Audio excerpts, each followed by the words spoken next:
Prank Stockton அவர்களின் பெண்ணா அல்லது புலியா? பண்டைய காலத்தில் அரை காட்டுமிராண்டித்தனமான அரசர் ஒருவர் வாழ்ந்து வந்தார். தொலைவில் வசிக்கும் அவரது லத்தீனிய அயல்வாரிடமிருந்து சில முற்போக்கு எண்ணங்கள் அவரை மெருகூட்டி இருந்தாலும் அவருடைய யோசனைகள் இன்னும் பெரிதாக, ஒப்புனையுடையதாக, தடையற்றதாக இருந்தன. உற்சாகமும் ஆடம்பரமும் கொண்ட அவர் எந்த விஷயத்தையும் தன்பால் ஈர்க்க வல்லவராக இருந்தார். அவர் மனதில் எது சரியென்று படுகிறதோ அதை நடத்தி காண்பித்தார். உள்நாட்டு அல்லது அரசியல் திட்டங்கள் சரிவர நடந்தாலும் அவருடைய மனப்பான்மை சாதுவாக, ஒப்போத்துவதாக இருக்கும். ஆனால் தடங்கள் ஏதேனும் ஏற்பட்டால் அவர் இன்னும் அதிகமாக அன்பாகவும் சுமூகமாகவும் மாறிவிடுவார்.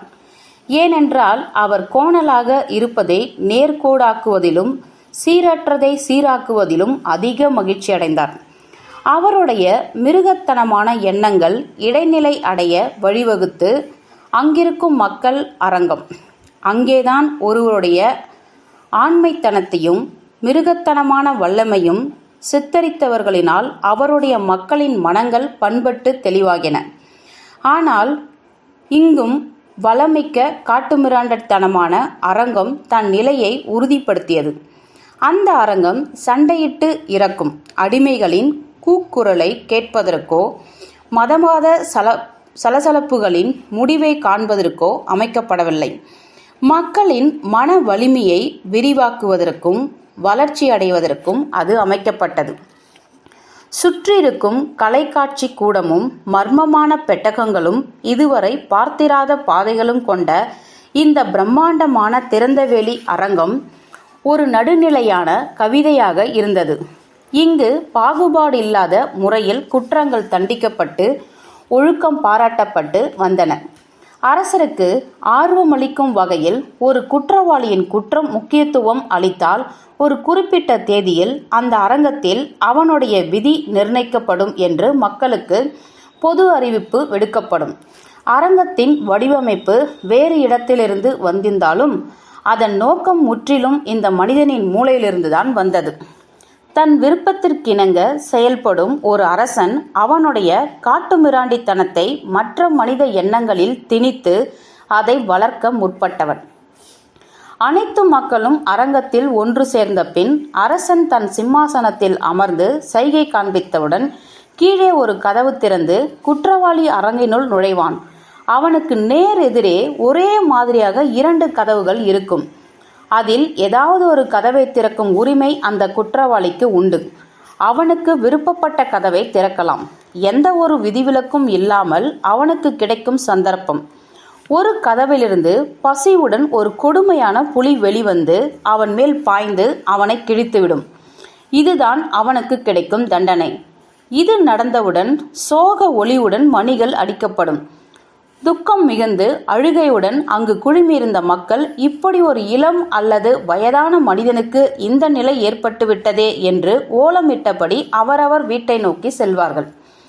ஆனால் 2வது கதவை அவன் திறந்தால் அதிலிருந்து அவன் வயதுக்கேற்ப அரசனுக்கே இணையான ஒரு அழகிய பெண் வருவாள். அவன் குற்றமின்மையை நிரூபிப்பதற்கு நிகராக அந்த பெண்ணையே அவன் மணமுடிப்பான். அவனுக்கு ஏற்கனவே மனைவியும் குடும்பமும் இருந்தாலும் அல்லது அவன் வேறு ஒருவருடன் காதலில் இருந்தாலும் அதை பற்றி கவலை இல்லை. தன் பழிவாங்குதலுக்கோ வெகுமதிப்புக்கோ அரசன் எந்த விதத்திலும் இந்த ஏற்பாட்டை மாற்றமாட்டான். இவையாவும் அந்த வினாடியே அங்கு நிறைவேற்றப்படும்.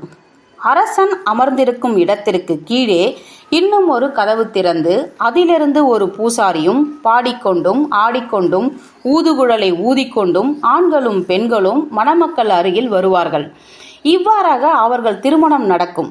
பிறகு சங்கொலி முழுங்க, மக்கள் உற்சாகம் மூட்ட, வழி நெடுக்க மலர்கள் தூவி அவன் தன் மனைவியை தன் வீட்டிற்கு அழைத்துச் செல்வான்.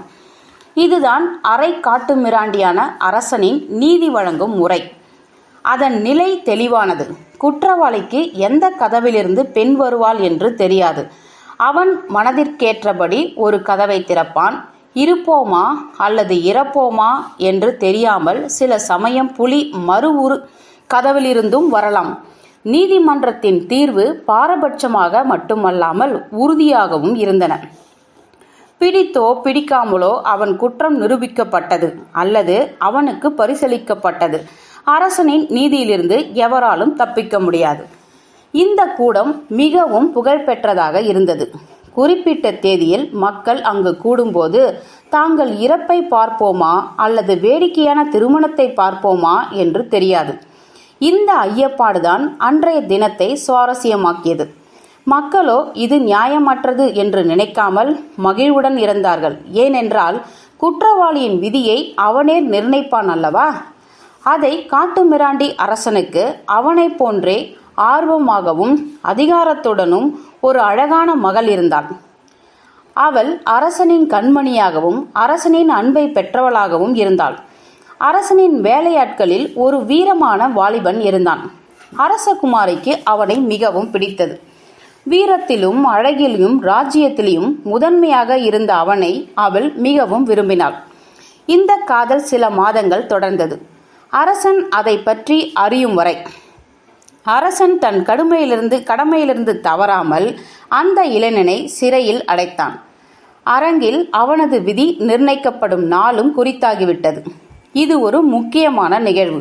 ஏனென்றால் அரசனும் மக்களும் முடிவை காண மிக்க ஆர்வமாக இருந்தார்கள்.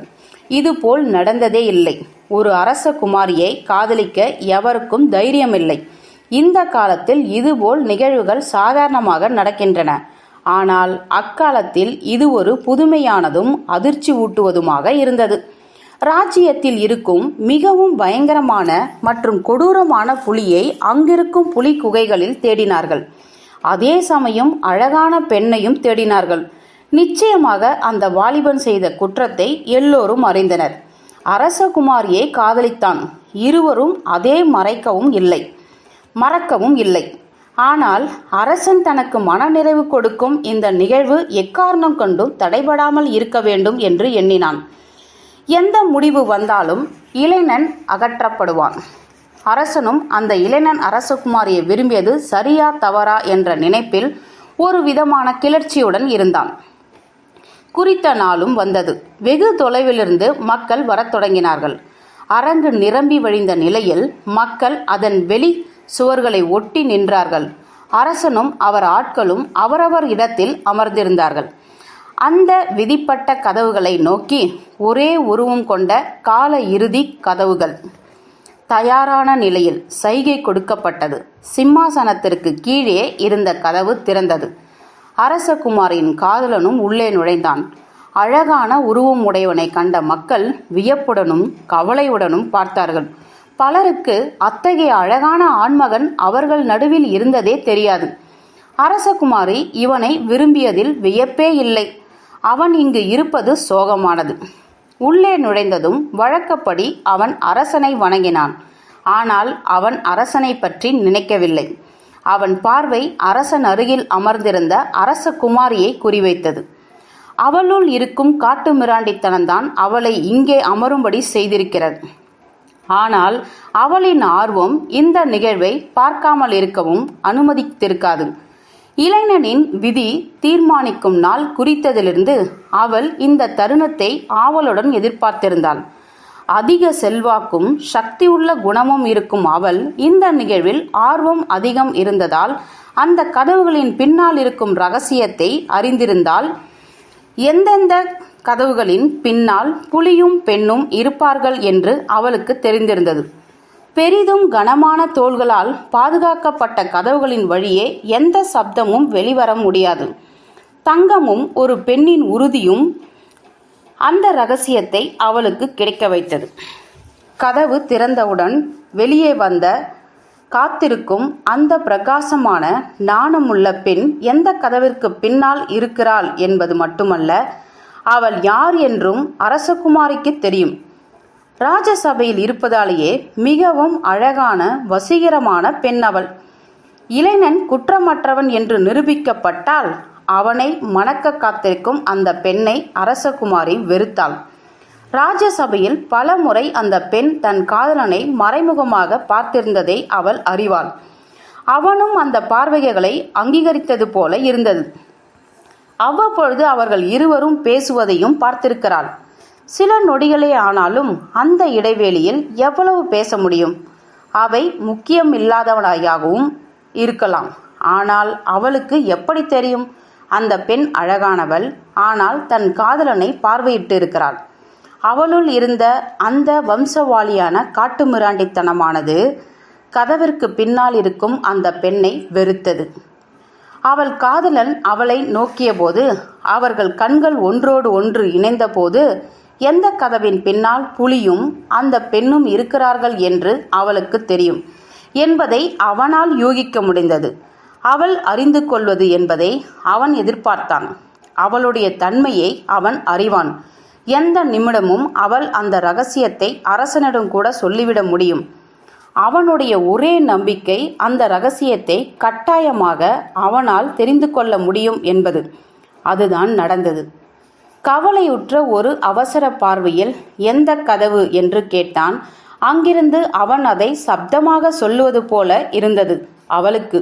ஒரு நிமிடங்கூட தாமதிக்க முடியாது. இப்பொழுதே சொல்லிவிட வேண்டும்.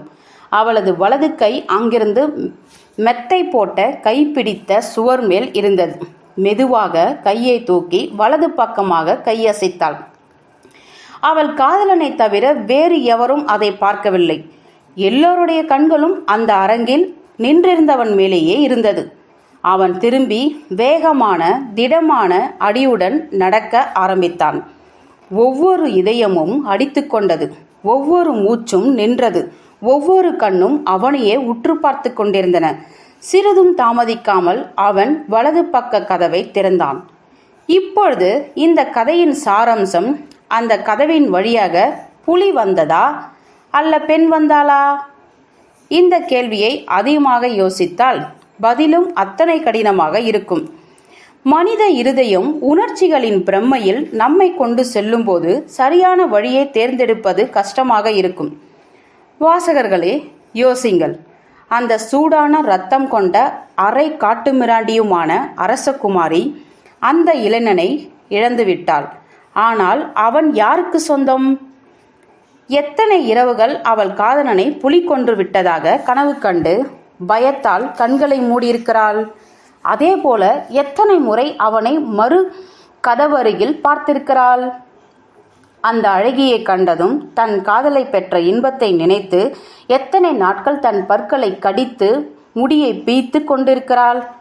அந்த கன்னம் சிவக்க வெற்றியுடன் நின்ற அழகியை பார்த்த அவன் ஓடியதையும், மக்கள் ஆரவரித்ததும், மனிதர்கள் ஓசை எழுப்பியதும், பூசாரி அவர்களை மணமக்களாக அறிவித்ததும், அவள் கண்முன் அவர்கள் இருவரும் நடந்து செல்வதும், மக்கள் அவர்களை பின் தொடர்ந்ததையும் பார்த்து அவள் ஆன்மா வேதனையில் துடித்தது.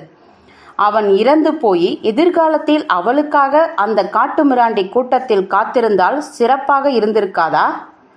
இருந்தும் அந்த கேடுகெட்ட புலி, அந்த கத்தல், அந்த இரத்தம், அவளுடைய தீர்மானம் ஒரு நொடியில் சுட்டி காட்டப்பட்டது. ஆனால் அதற்கு நிறைய நாட்களும் இரவுகளும் அவள் சிந்திக்க வேண்டியிருந்தது. அவளுக்கு தெரியும், அவள் கேட்கப்படுவாள், அதில் சொல்லுவாள், பதில் சொல்லுவாள். யோசிக்காமல் அவள் கை வலதுபுறம் நகரும் என்று. அவள் எடுத்த முடிவை சாமானியமாக எண்ணிவிட முடியாது. அந்த கேள்விக்கு பதிலை சொல்ல நானும் பொறுப்பேற்க முடியாது. ஆதலால் அதை உங்களிடமே விட்டுவிடுகிறேன். திறந்த கதவிலிருந்து வந்தது யார்?